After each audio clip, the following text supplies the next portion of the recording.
आज जब हम लोग बैठे हैं तो सबसे महत्वपूर्ण जो जानकारी हम लोगों को मिल रही है, जब बातचीत कर रहे हैं कार्यकर्ताओं से, नेताओं से, और जो जानकारी दे रहे हैं, समय समय पे पार्टी कार्यालय को भी सूचित किया जा रहा है।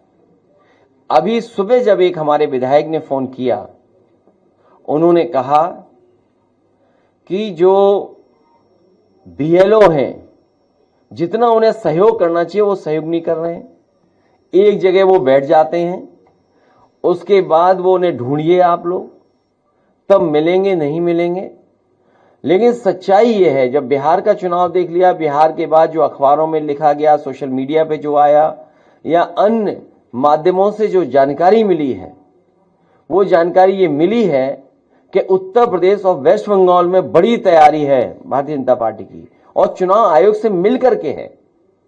क्योंकि चुनाव आयोग की तरफ हम देखते हैं तो हमें उम्मीद है, करते हैं कि वो निष्पक्ष होगी, वो संस्था निष्पक्ष होगी, वो हमारी किसी भी शिकायत का निराकरण करेगी।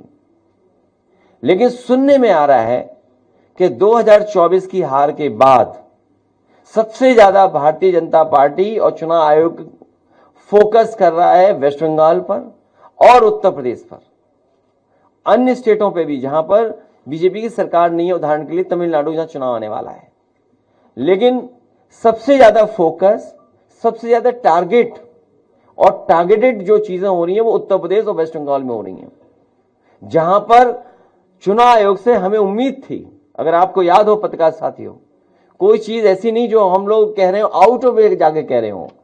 जब बाई इलेक्शन हुआ तो हम लोगों ने चुनाव आयोग का रोल देखा है। बाई इलेक्शन उत्तर प्रदेश के जब हुए, रामपुर का पार्लियामेंट इलेक्शन हुआ, उस समय हम लोगों ने रोल इलेक्शन कमीशन का देखा है। तमाम शिकायतें की गई, लेकिन उन शिकायतों पर कोई कार्रवाई नहीं हुई।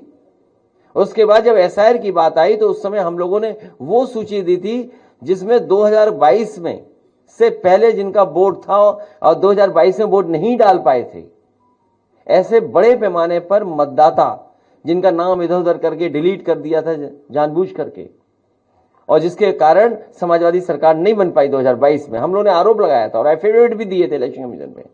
उस समय आपको याद होगा कई जिलाधिकारियों ने कुछ कुछ बातें कहीं, लेकिन जब पलट करके हम लोगों ने उनसे वो बातें तर्क रखे तो उनके पास भी कोई जवाब नहीं था। इसलिए जो तैयारी है, सबसे महत्वपूर्ण बात यह है कि भारतीय जनता पार्टी, उनकी सरकार, उनके अधिकारी और चुनाव आयोग मिलकर के ये तैयारी कर रहे हैं कि 2024 में जिन विधानसभाओं में समाजवादी पार्टी जीती है, इंडिया गठबंधन जीता है, उन विधानसभाओं में 50,000 से ज्यादा वोट काट दिया जाए एसआईआर के बहाने। यही यूपी में हो रहा है, यही वेस्ट बंगाल में तैयारी चल रही है। तो इसलिए हम लोग सावधान हैं। हम पॉलिटिकल लेवल पर, अपनी पार्टी के स्तर पर सभी कार्यकर्ताओं को आपके माध्यम से, अपने संगठन के लोगों को आपके माध्यम से ये अपील भी करते हैं कि पूरी जिम्मेदारी के साथ ये अपनी वोटर लिस्ट ठीक करें। जो वोट है, जो बनना चाहिए वो बनवाएं, बीएलओ से मिलकर के करें, और जहां कहीं नाकामी या जिस तरह की शिकायत मिले वो पार्टी कार्यालय तक जरूर पहुंचें। इधर जो शिकायतें मिली हैं, हम बड़े पैमाने पर शिकायतें हैं, मैं श्रीवास्तव जी जो ऑफिस में देख रहे हैं, मैं उनसे कहूंगा कि वो जरूर ब्रीफ करें। उससे पहले कोई एक अधिकारी है एसडीएम, उनकी रिकॉर्डिंग भी हमारे पास, कोई है रिकॉर्डिंग एसडीएम साहब वाली? एक एसडीएम साहब की रिकॉर्डिंग है, देखिए क्या कह रहे हैं, मतलब किस लेवल पे तैयारी है कन्नौज में। कन्नौज तो वो रहा है ना, हमारी राजधानी, देश की राजधानी रही है कन्नौज। सम्राट हर्षवर्धन महादानी, जिन्होंने कुंभ को आयोजन का शुरू किया था, तो जो सम्राट हर्षवर्धन की प्रतिमा हटा सकते हैं कुंभ स्थल से, वो वोट क्यों नहीं हटाएंगे? वो वोट हटाने में लगे हुए हैं, और कन्नौज भी टारगेट में आ गया है।